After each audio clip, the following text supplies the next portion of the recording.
Good morning students, मैं रचना यादव आपकी Hindi teacher. जैसा कि बच्चों आप जानते हैं, हमारे जो भी चैप्टर है हम सभी ऑनलाइन वीडियो के माध्यम से पढ़ रहे हैं और उम्मीद करती हूँ कि आपको वो चैप्टर सभी अच्छे से समझ में भी आ रहे होंगे। और फिर भी अगर आपको कोई भी दिक्कत आती है तो हम जब ऑनलाइन गूगल मीट करते हैं तब आप उसमें मुझसे समझ सकते हैं। तो बच्चों, आप लोग अपनी बुक निकाल लीजिए। आज हम जो चैप्टर पढ़ने जा रहे हैं वो हमारा चैप्टर हिंदी 2 का चैप्टर नंबर 4 है, जैसे कि मैंने आपके सामने ये लिखा हुआ है। और हमारे चैप्टर का नाम क्या है बच्चों? वाक्य। क्या नाम है? वाक्य।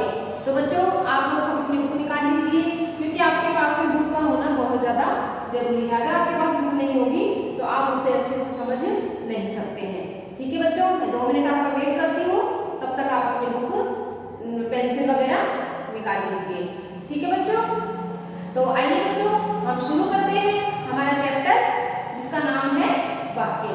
बच्चों, आप छोटी से छोटी क्लास से हमेशा से शुरू से पढ़ते आ रहे हैं कि सबसे पहले हमें जैसे स्वर और व्यंजन सिखाए गए। जैसे स्वर व्यंजन में क्या क्या आते हैं, जैसे ए आ ई, है ना, क ख ग, ये सभी जो आ ई होते हैं तो स्वर होते हैं, और क ख ग ये सभी क्या होते हैं? व्यंजन होते हैं। ठीक है, तो इन्हीं ध्वनियों से ये जो हमारे स्वर और व्यंजन होते हैं ये ध्वनियां हैं। ठीक है, इन्हीं ध्वनियों के आधार पे जो हमारे जो शब्द हैं वो बनते हैं, फिर शब्द से ही वाक्य बनते हैं। ठीक है, तो हम शुरू से हमारा जो चैप्टर है इसको हम अभी बोर्ड पे अच्छे से एक एक चीज को समझते हुए हमारे चैप्टर को शुरू करते हैं। ठीक है, तो देखिए मैंने आपके सामने अभी बात की थी वर्ण की। ठीक है, और उससे पहले मैंने बात की थी ध्वनि। तो ध्वनि, ये देखो ध्वनि, ध्वनि क्या होती है? जैसे मैं बोल रही हूँ आपको समझा रही हूँ। ठीक है, ये ध्वनि है, आवाज है। इसी प्रकार अब ये किससे बनती है? तो ये देखो ये बनती है वर्ण। ठीक है, वर्ण कौन कौन से होते हैं? ए आ ई क ख ग, ये सभी क्या है? वर्ण। ठीक है, अब वर्ण से क्या बनेंगे? शब्द। वर्ण से क्या बनेंगे? शब्द। जैसे शब्द में शब्द कैसे बनेगा? अब देखो, जैसे ये क्या है? आ क्या हो गई? क्या है? आ वर्ण। ठीक है, और अब ये क्या है? प्लस म। ठीक है, मैं भी क्या है? ये व्यंजन है और वर्ण भी है। ठीक है, तो जब हम इन दोनों को मिलाएंगे, जब ये दोनों के दोनों वर्ण आपस में मिलेंगे तो पूरा एक शब्द बन जाएगा। क्या बनेगा? आ म। ठीक है, इसी प्रकार अब हम जैसे घर और र, ये दोनों भी क्या है? वर्ण। तो ये दोनों वर्ण आपस में मिलेंगे एक पूरा शब्द बन जाएगा। क्या बनेगा? घर।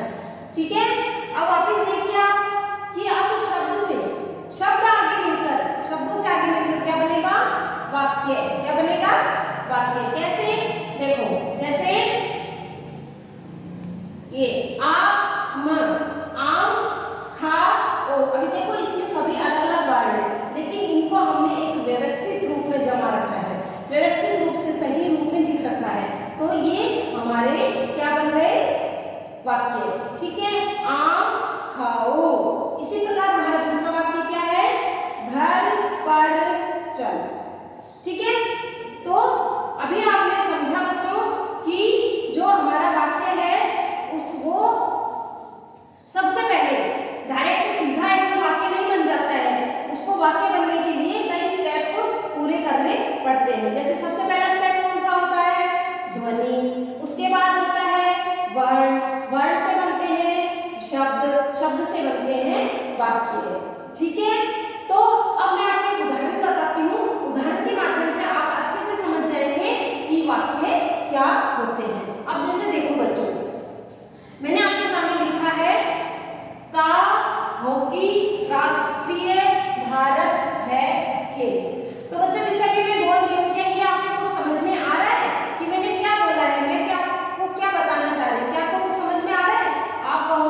है।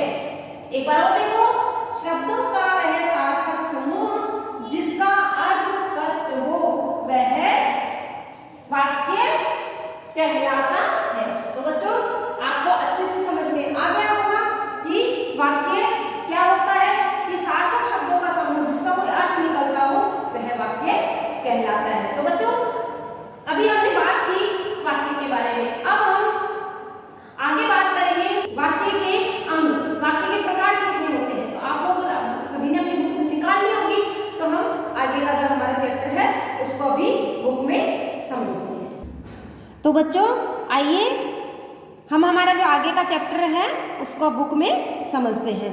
तो बच्चों पेज नंबर 24 निकाल लीजिए, पेज नंबर 24। तो बच्चों अभी हमने बात की थी जैसे पूरे वाक्य के बारे में, और अब हम बात करेंगे वाक्य के अंग। वाक्य के अंग मतलब वाक्य के प्रकार कौन कौन से होते हैं, ठीक है। अब देखो बच्चों वाक्य के दो अंग होते हैं, कितने होते हैं, दो। ये पहला होता है उद्देश्य और दूसरा होता है विधेय। क्या होता है, पहला उद्देश्य और दूसरा विधेय। तो हम पहले बात करेंगे उद्देश्य के बारे में कि उद्देश्य क्या होता है। कि जैसे देखो जिसके बारे में कुछ कहा जाए, जिसके बारे में कुछ कहा जाए वह उद्देश्य कहलाता है।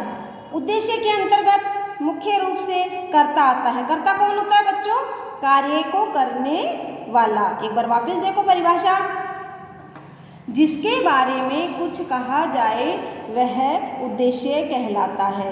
उद्देश्य के अंतर्गत मुख्य रूप से कर्ता आता है। अब देखिए मैं आपको उदाहरण बताती हूँ, फिर आपको अच्छे से समझ में आ जाएगा कि उद्देश्य क्या होता है और कर्ता क्या होता है। तो देखिए बच्चों, जैसे सचिन तेंदुलकर बहुत अच्छा खिलाड़ी है, ठीक है। तो देखो सचिन तेंदुलकर बहुत अच्छा खिलाड़ी है।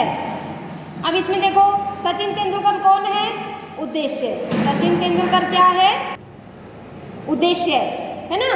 तो इसमें कर्ता कौन हुआ, सचिन तेंदुलकर। तो जो कर्ता होता है, कार्य को करने वाला होता है, वो उद्देश्य होता है। आगे देखो इस वाक्य में सचिन तेंदुलकर शब्द उद्देश्य है क्योंकि वाक्य में इसके बारे में ही बताया जा रहा है और यही कर्ता भी है, ठीक है।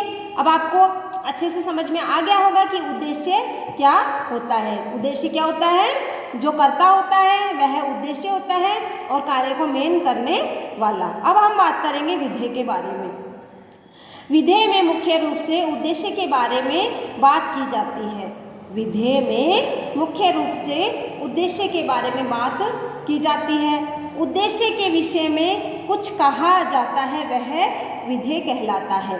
जैसे हम पहले एक बार उदाहरण देखेंगे, जैसे सचिन तेंदुलकर बहुत अच्छा खिलाड़ी है, ठीक है। अब बच्चों देखो यहाँ बात तो हो रही है सचिन तेंदुलकर के बारे में, लेकिन उसके बारे में क्या बात हो रही है कि बहुत अच्छा खिलाड़ी है।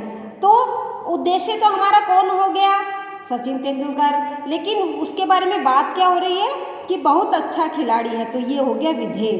तो मतलब कि कर्ता के बारे में जो चीज़ बताई जाती है, कर्ता के बारे में जो बात होती है वह विधेय होता है, ठीक है। देखो इस वाक्य में बहुत अच्छा खिलाड़ी है विधेय है, जैसा कि मैंने अभी आपको समझाया, क्योंकि यह उद्देश्य सचिन तेंदुलकर के बारे में बता रहा है। तो बच्चों आपको अभी उद्देश्य और विधेय अच्छे से समझ में आ गए होंगे, ठीक है। अब हम कुछ वाक्य देखेंगे जिसमें आपको अच्छे से पता चल जाएगा कि उद्देश्य और विधेय कौन से होते हैं। ये देखिए, ध्यान दीजिए अब आप कि वाक्य, ठीक है, वाक्य में क्या है कि जैसे देखो रमेश टीवी देख रहा है।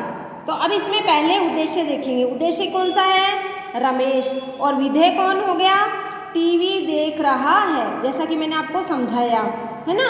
इसी प्रकार दूसरा वाक्य देखेंगे, माली ने बगीचे में पेड़ लगाया। तो माली क्या हो गया, उद्देश्य, और बगीचे में पेड़ लगाया ये क्या हो गया, विधेय, ठीक है। इसी प्रकार मैं शाम को खेलने जाऊंगा। तो मैं क्या हो गया, उद्देश्य, और विधेय क्या हो गया, शाम को खेलने जाऊंगा। इसी प्रकार देखो जज ने सजा लिखते ही कलम तोड़ दी। तो बच्चों देखो, जज ने, जज कौन हो गया? उद्देश्य, और विधेय क्या हो गया? सजा लिखते ही कलम तोड़ दी। अब देखो एक लास्ट उदाहरण और देखो, तोता हरी मिर्ची खाता है। तो तोता कौन हुआ? तोता उद्देश्य हुआ, और विधेय क्या हुआ? हरी मिर्ची खाता है। तो बच्चों आपको ये हमारा जो पूरा चैप्टर है ये आपको अच्छे से समझ में आ गया होगा, और आगे का जो चैप्टर है वो हम जो है नेक्स्ट वीडियो में पढ़ेंगे। और मैं आपको जो इसका जो PDF है, इसका जो होमवर्क है वो PDF के माध्यम से भेजूंगी। तो आपको वो सुंदर राइटिंग में, अच्छी राइटिंग में आपको नोटबुक में करना है। और आज का आपका जो होमवर्क है वो ये है कि मैंने अभी तक आपको जितना वाक्य के बारे में, इस चैप्टर के बारे में जितना समझाया है, आपको अच्छे से इसका रिवीजन करना है, अच्छे से इसको समझना है, नहीं तो आप इस चैप्टर को अच्छे से आपको समझ में नहीं आएगा। ठीक है बच्चों, धन्यवाद बच्चों।